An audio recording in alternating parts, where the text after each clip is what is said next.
Muy buenos días Nakamas y bienvenidos a una nueva y congestionada review de One Piece. Hoy el capítulo 1152 del manga, capítulo titulado Un día muy cruel, el cual comienza como la continuación exacta del final del pasado capítulo, es decir, con el grupo que se encuentra en el inframundo preparándose para subir al mundo del sol tras haber sentido un haki del rey muy peligroso. A excepción de Garth y Chopper, que como buenos profesionales de la salud deciden quedarse cuidando de Loki y Yaban.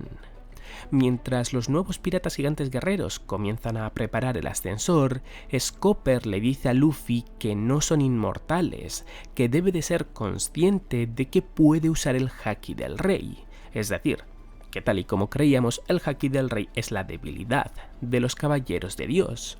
Consejo que Luffy agradece y que devuelve en forma de esperanza, asegurándole que salvará a Colon y a todos los demás. Consejo que, aunque no fuese dirigido a él, sabiendo que también es usuario de haki del rey y que ya ha peleado contra los caballeros de Dios, Loki aprovecha para pedirle a Hairudin que le suelte los grilletes, negándose instantáneamente el seguidor de Luffy al no creer ser posible que Loki actúe por el bien del BAF. Manteniendo el haki del rey como tema de conversación, Scopper, mirando a Zoro y a Sanji, dice que parece que hay alguien más que lo posee, saltando inmediatamente Sanji hacia él esperando serlo, llegando a decir incluso que estaba cansado de que Zoro y Jinbe se llevasen toda su gloria. Pero para su desgracia, como ya se había dado a entender muy fuertemente en Wano, por no decir confirmado, de quien habla Scopper es de Zoro, quien queda muy sorprendido por poder usarlo. Sorpresa que Luffy también siente, pero él, por Zoro no saber que lo tenía cuando lo rezuma por todos lados. Ignorancia de Zoro que a la mano izquierda de Roger, además de parecerle increíble, le sienta muy mal, llevándole a decir que el haki es un poder que solo es útil cuando lo controlas de manera consciente, para terminar por decirle que cómo esperaba apoyar a su capitán, un emperador del mar, un yonko, sin saber eso. Disculpándose rápidamente Zoro, mientras que Sanji, frustrado, le pregunta sobre si él lo tiene.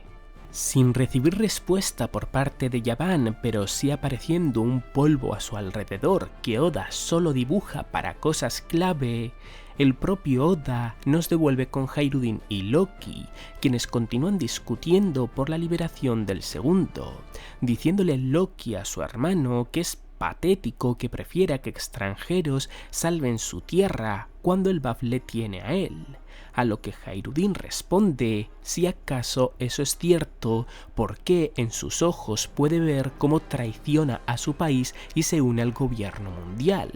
Al fin y al cabo, ya hizo algo similar a eso una vez.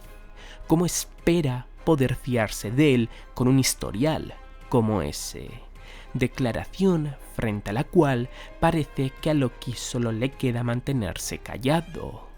Cuando la discusión parecía haber llegado a su fin, de repente Luffy se mete de por medio para decirle a Loki que se una a su tripulación, preguntándole a Hairudin si podrían liberarle en el caso de que aceptase, negándose a esa posibilidad muy rápidamente tanto Zoro como Sanji, el primero argumentando que no entraría en el barco y el segundo con que tendrían problemas con el abastecimiento de la comida. Lo que Luffy ignora, pasando a decirle a Loki que parece que el BAF no le necesita y que estando con él se lo ha pasado muy bien. Además, si se acabase pasando de la raya, él mismo le detendría y le derrotaría. Negándose a gritos Loki, mostrándose muy ofendido por Luffy siquiera haber barajado la posibilidad de que fuese su secuaz. Tras Hairudin preguntarle a Luffy si eso es lo que su instinto le dice y Luffy responderle que quiere verle pelear, los nakamas de Hairudin le meten mucha prisa a este diciendo que perder tiempo implica más víctimas, lo que lleva a que comienza a dirigirse al ascensor con Luffy sobre la palma de su mano mientras le dice que lo siente, pero que el BAF ya ha condenado a muerte a Loki, así que no puede tenerle, aceptándolo Luffy un poco a regañadientes. Cuando una vez más ya parecía estar todo cerrado, esta vez es Scopper Yaban quien le dice a Hairudin que libera a Loki, respondiéndole el gigante que no puede ser que él también se lo pida cuando sabe perfectamente lo que hizo hace 14 años. Mató a 113 soldados, dejó a Jarl muy mal herido y por encima de todo, mató a su propio padre.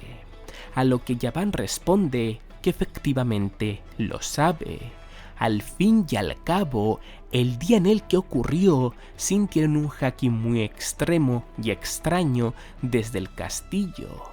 Por eso, Shanks y él se dirigieron al castillo juntos, y aunque no llegaron a verlo todo, sí que estuvieron allí. Revelación que hace que tanto Hyrule como Luffy se queden un rato más en el inframundo, mientras que sus nakamas ya ponen rumbo al mundo del sol. El primero por sentir que le van a revelar una verdad de la que no era conocedor,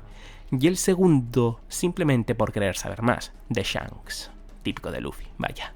Empujado por el propio Scopper Yaban y por Hyrule hambriento de la verdad, pese a no querer hacerlo, por resultarle muy doloroso recordar aquel cruel día, hasta el punto de poner su brazo sobre las vendas que cubren sus ojos como gesto de dolor, Loki comienza a narrarles lo ocurrido hace 14 años, siendo así como Oda nos mete en el flashback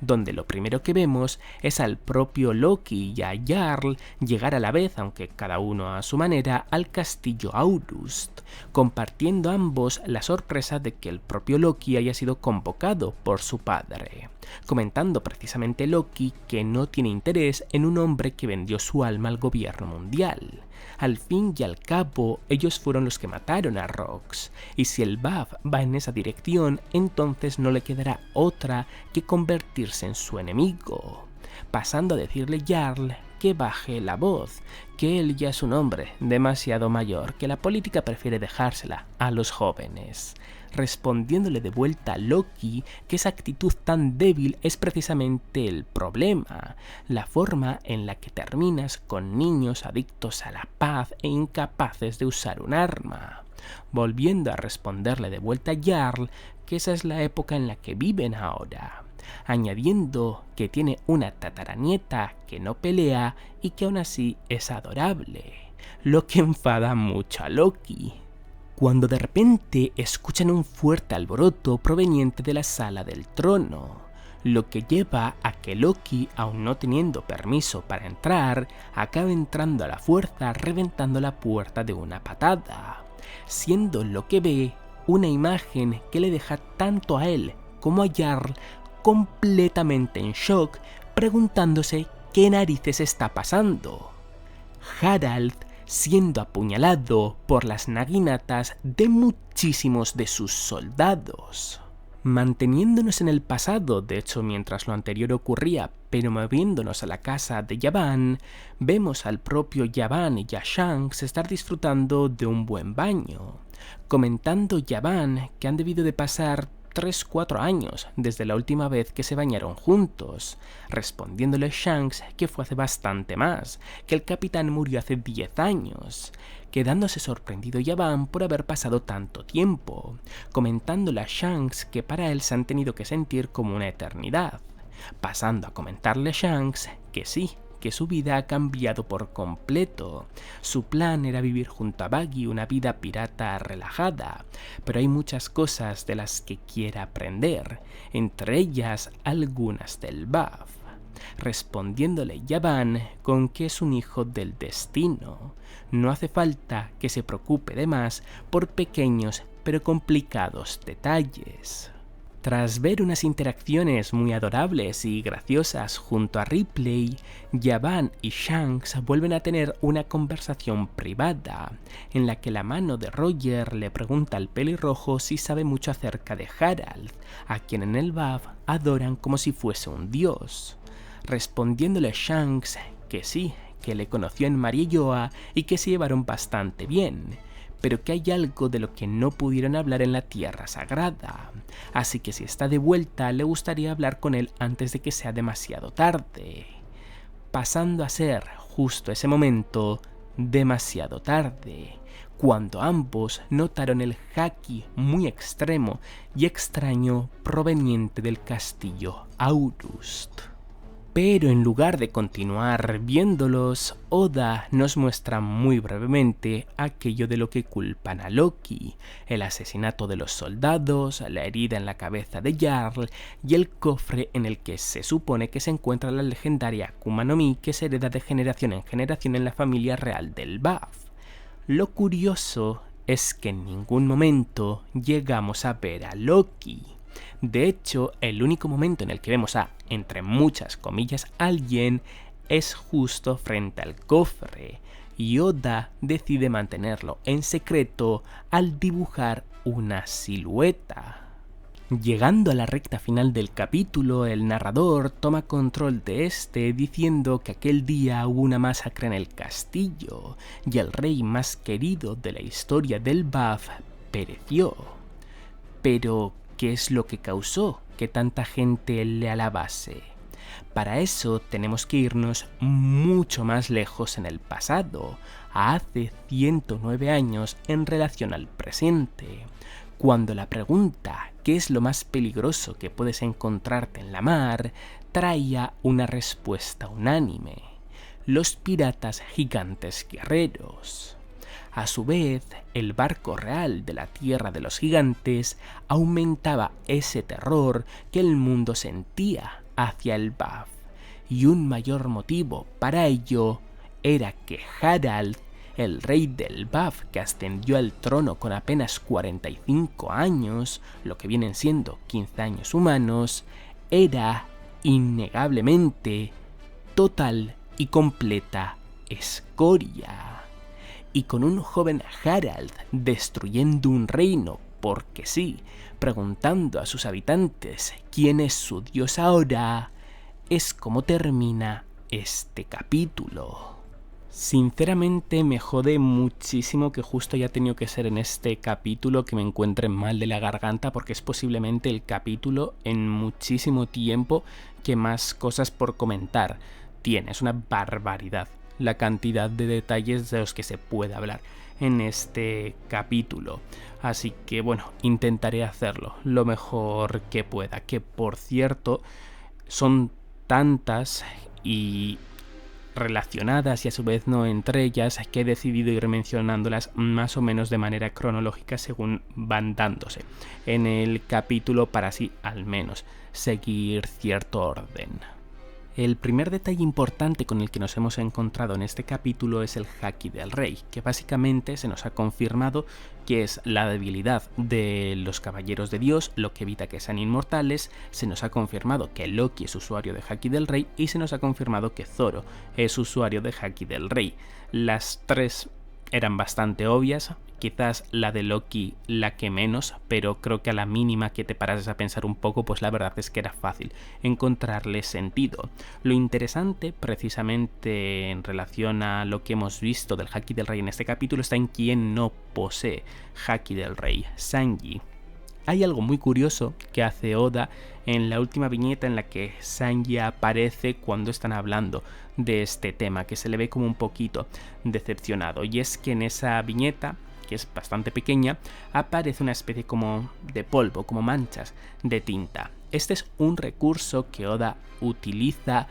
muy poco, pero que cuando lo utiliza es para hacer ver como que algo hay detrás, como para dar mucha más importancia a esa viñeta. Es decir, tiene pinta de que Oda nos quiere estar contando algo a través de ello, y yo creo que básicamente es que Sanji eventualmente sí que va a tener Haki del Rey o algo equivalente a eso, quizás por ser un humano modificado. Digamos que Oda acaba saliendo con otro recurso, pero yo diría que más bien va a ser Haki del Rey normal, y creo que tiene bastante sentido que lo tenga, ya no por este recurso, sino por el mero hecho de que es Copper Yavan, que es su equivalente en los Piratas de Roger, lo tiene. Por lo tanto, creo que sería muy extraño que Sanji no acabase despertando este poder. Por cierto, hablando de Sanji, me ha parecido muy curioso cuando ha hablado acerca de la gloria, de cómo Jinbe y cómo Zoro se la están quitando, porque me ha dado la sensación de que el propio Sanji estaba personificando a su propio fandom. Y eso me ha hecho preguntarme si Oda lo estaba haciendo queriendo porque algo se guarda para el personaje,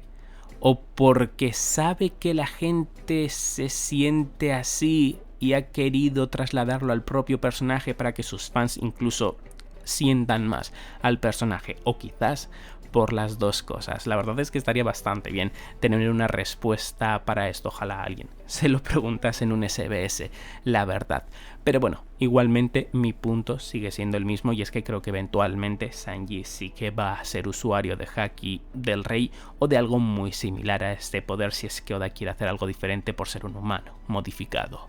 Y por último, en relación al Haki del Rey, tiene toda la pinta del mundo de que el buff va a ser para el Haki del Rey lo que Whole Cake fue para el Haki de observación y Wano para el Haki de armadura, es decir, un arco en el que vamos a aprender más acerca de este poder y vamos a ver qué otras utilidades tiene. Al fin y al cabo, hasta ahora era un poder bastante poco práctico, era un poder muy guapo que básicamente servía para farmear aura, pero fuera de ello, aunque sí que es cierto que podíamos intuir que servía para fortalecer los golpes, no sabíamos mucho más acerca de él, por lo cual yo creo que ya sí que viene siendo hora para que averigüemos más acerca de este poder. De lo que tengo curiosidad, la verdad, es si vamos a ver un entrenamiento más puro al estilo del Haki de armadura en Wano con Luffy y el viejo Hio, o si va a ser algo mucho más rollo Whole Cake de Luffy enfrentándose a Katakuri e ir adquiriendo ese poder un poquito sobre la marcha. Yo creo que incluso podríamos llegar a tener ambas cosas, que primero se vean forzados a usarlo como puedan y que luego Scopper y Yavin les acabe dando pues unas directrices para poder ser mejores usuarios de este Haki del Rey, que recordemos que nos entrena de la misma manera que el de armadura y que el de observación, que es un Haki bastante peculiar. Y hablando de Scopper y Yavin, me ha parecido muy curioso lo muchísimo que se ha enfadado con Zoro, hasta el punto de que Zoro le ha tenido que pedir disculpas, cuando esto no es muy habitual en el espadachín de los Mugiwaras. De hecho, posiblemente la mayoría de las disculpas que Zoro haya pedido probablemente hayan sido más por meteduras de pata relativamente inocentes en temas en los que no se maneja bien con personajes claramente más débiles que él, si hablamos puramente de fuerza, que en situaciones realmente serias. Esta debe ser una de las muy pocas situaciones serias en las que Zoro se ha visto en la obligación de pedir disculpas. Y a ver, claramente creo que la razón principal sí que se encuentra en las palabras que Yavin le ha dicho acerca de apoyar a su capitán, como de inconsciente estaba siendo. Pero creo que en parte también está el hecho de que le recuerda a Rayleigh. Ya en el anterior capítulo pudimos intuir que Scopper, Yavin y Rayleigh tenían una dinámica muy similar a Zoro y a Sanji, y muy posiblemente Yavin haya visto en Zoro a Rayleigh y eso también le haya encendido un poquito y le haya echado, digamos, que esa bronca quizás un poquito más subida de tono de lo que hubiese hecho en una circunstancia normal. Pero tengo que decir que me ha gustado mucho, que es algo no muy habitual de ver en One Piece. Para terminar con la primera parte del capítulo, aquella que hemos tenido en el presente, tenemos el tema de Loki Nakama. De esto evidentemente ya se habló en su día, aunque evidentemente es un poco también como de medio en broma por siempre que aparece un personaje como relativamente interesante, querer que se una, ¿no? A los Mugiwaras siempre acaba siendo medio meme, medio realidad, un poco de las dos cosas. El punto es que en este capítulo hemos visto que Luffy le ha propuesto ser un Mugiwara, algo que llevaba mucho tiempo sin hacer. Lo primero de todo es que hay que aclarar que no siempre que Luffy le ha pedido esto a alguien, ese alguien se ha acabado uniendo. Hay varios que le han rechazado. Lo que no recuerdo es si aquellos que le han rechazado son personajes que llegan a la importancia que tiene Loki.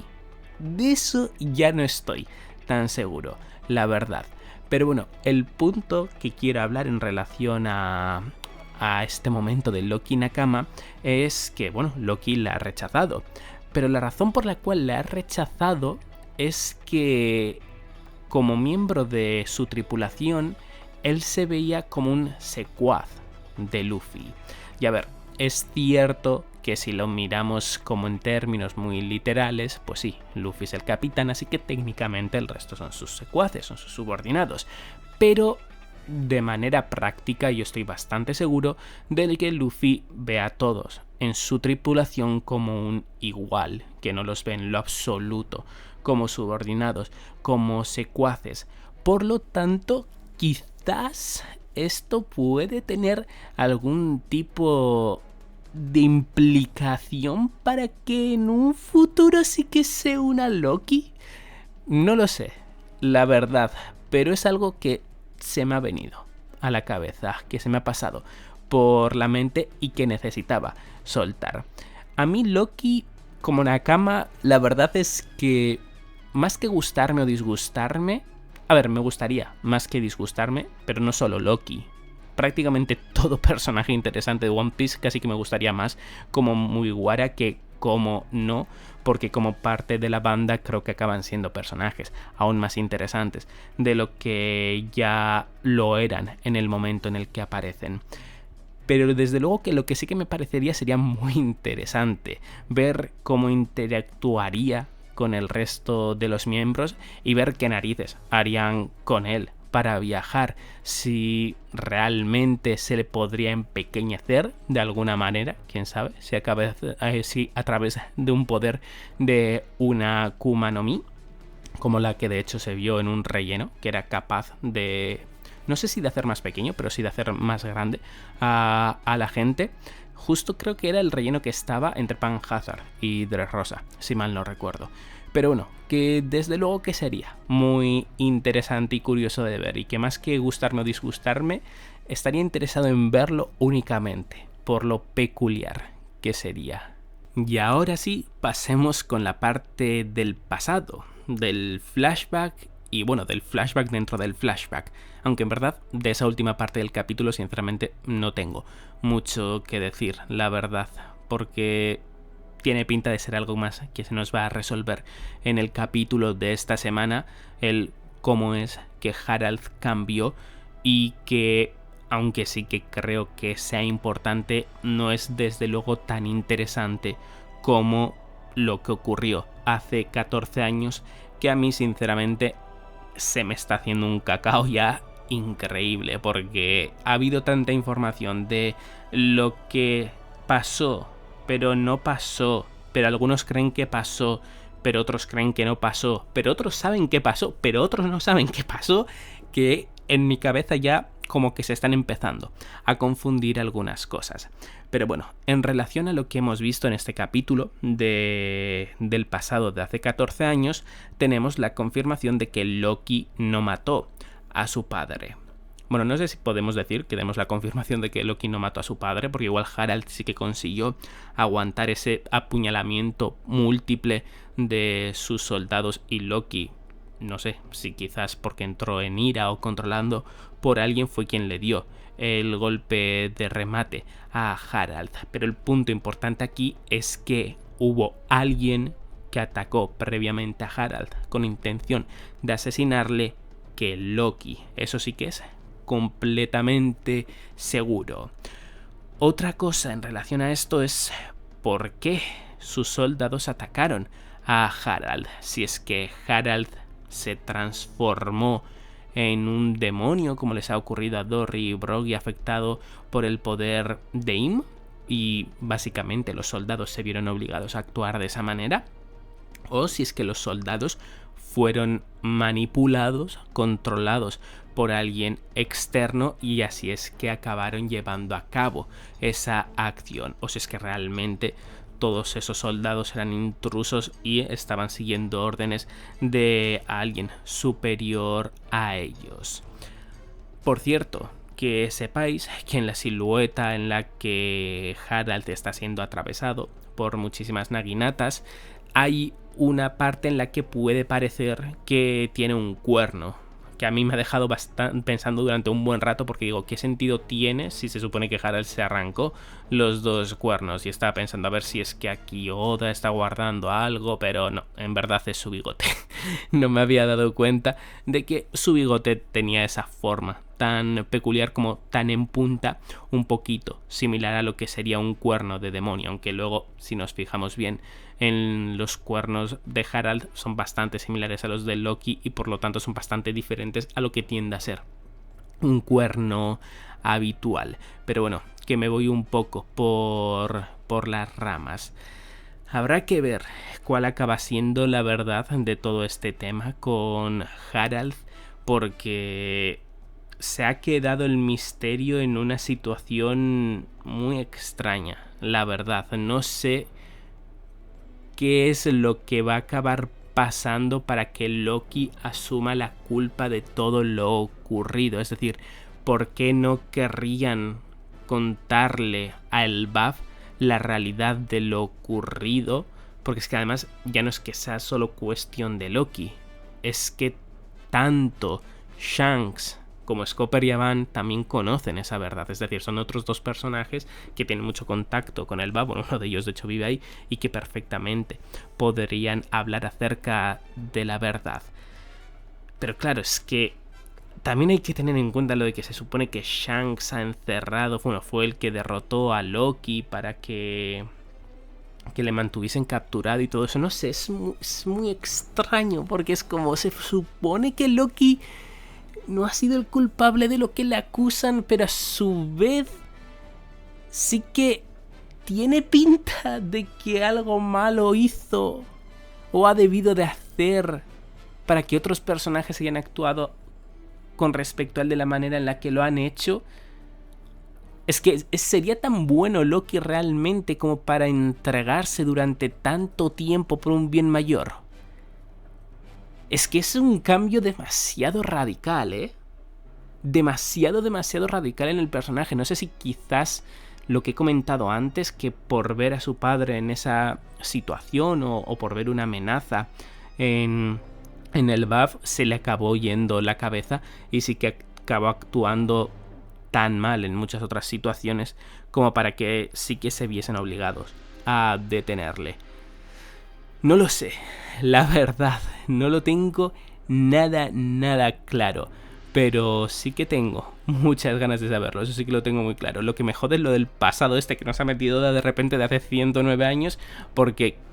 creo que va a ser impedimento para llegar a ver realmente lo que me interesa, es decir, para tardar más para ver lo que realmente me interesa. Así que espero que al menos este pasado de hace 109 años sí que sea más interesante de lo que tiene pinta de ser en un principio, la verdad.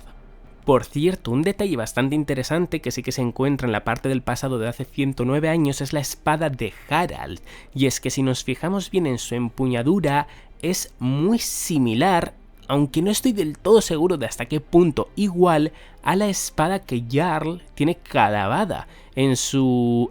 cabeza. Hay una parte que sí que es exactamente igual, que es como la forma esta, que está como por encima de la empuñadura, entre la espada y la empuñadura, pero justo la empuñadura en la punta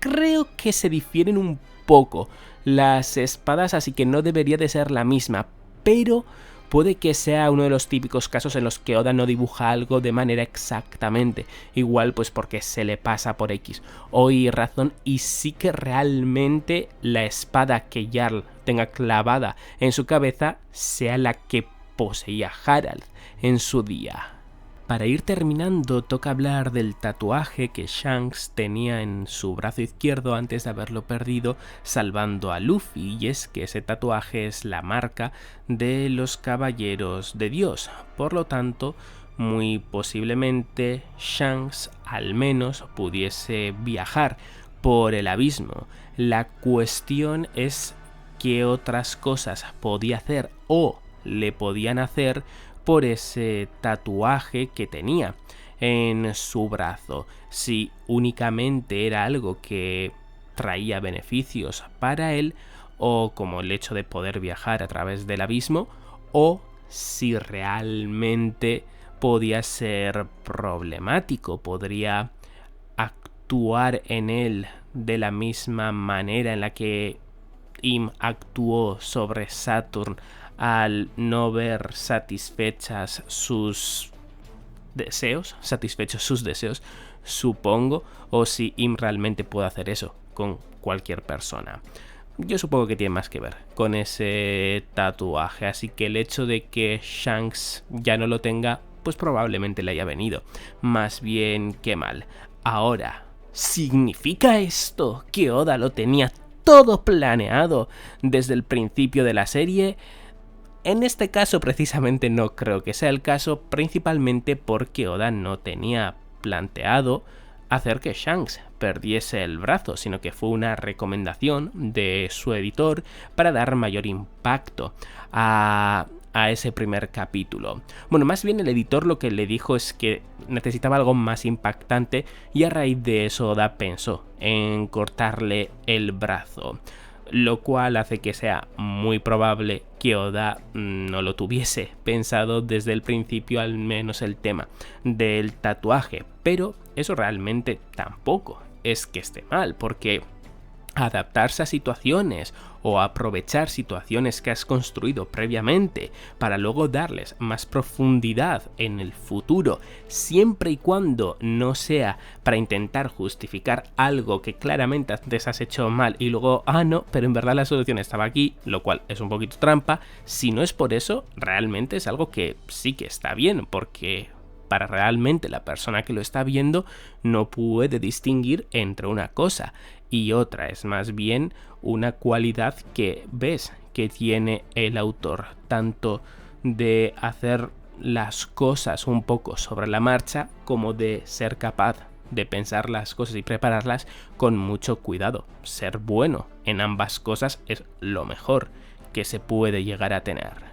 En relación a Shanks también hay otras 3 cosas de las que quiero hablar, aunque un poco por encima. La primera de ellas es que ahora más que nunca deseo que Shanks se mantenga vivo para el final de One Piece y que en ese último capítulo de One Piece le veamos junto a Buggy viviendo la vida que deseaba tener cuando Roger falleció. La verdad es algo que me emocionaría muchísimo, ver a los dos como teniendo una vida pirata relajada mientras que interactúan de su manera tan típica. Molaría mucho ver ese final para los dos. El segundo tema relacionado con Shanks es que Scopper Yavan le ha llamado hijo del destino. No sé realmente hasta qué punto esto puede tener algún tipo de importancia, porque realmente estaba marcado como negrita, que ese también es otro recurso que Oda utiliza para darte a entender que lo que te está diciendo ahí es muy importante. Pero a lo que me refiero es que no sé si simplemente lo del hijo del destino viene a raíz de ser un tenrubito que fue adoptado por la tripulación que acabó convirtiéndose en el rey de los piratas, que tuvo al capitán que acabó convirtiéndose en el rey de los piratas, es decir, que tiene un poco, que ha vivido en los dos mundos más extremos, que digamos ha llegado a los extremos de los dos mundos, o si realmente puede acabar tirando por cualquier otro lado y que sí que ese ser hijo del destino tenga más importancia que simplemente sea, digamos, que por lo que le ha tocado vivir. Y lo último es que justo antes de que Ripley les haya interrumpido para tener esas interacciones que la verdad han estado bastante graciosas, Scopper Yavan, después de hecho de llamarle hijo del destino, ha estado a punto de decirle algo acerca de Little Garden, que le ha dicho: ¿te acuerdas de Little Garden, ese lugar donde conocimos a Dory y a Broggy? Y ahí es ahí cuando de repente Ripley se ha metido por medio y es como dices, pero vamos a ver. Es decir, aquí hay como un comentario que dices, porque ahora Little Garden es importante, ¿qué tendrá que ver este lugar? ¿Realmente le iba a contar una anécdota cualquiera o realmente hay algo detrás interesante? Ojo con esto, porque que Oda lo haya cortado de una manera como tan al ras, tan bestia, puede ser porque realmente quizás sí que pueda tener alguna importancia al futuro. Y ahora sí, por último, toca hablar acerca del paso del tiempo en el BAF, y es que ya en su día, concretamente cuando vimos ese aviso del aventurero de tener cuidado con el BAF, se teorizó que en el BAF pasaba el tiempo de manera distinta a cómo transcurre en el resto del mundo, y en este capítulo hemos tenido dos situaciones diferentes que diría que apoyan esa teoría. La primera de ellas es cuando Scopper, Yaban y Shanks estaban hablando acerca del tiempo que llevaban sin tomarse un baño juntos. Scopper y Yaban ha dicho que habían pasado unos 3-4 años, mientras que Shanks le ha dicho que han pasado 10 años, que es el tiempo que había pasado desde que Roger murió. Y la segunda situación es cuando se nos ha mostrado en el flashback de hace 109 años al joven Harald, y ahí se nos ha dicho que se convirtió en rey con 45 años, que el equivalente en humano sería 15 años, es decir, ahí perfectamente el tiempo como que cuadra 3 veces más o 3 veces menos, depende de la perspectiva en la que lo veas, es decir, que en el BAF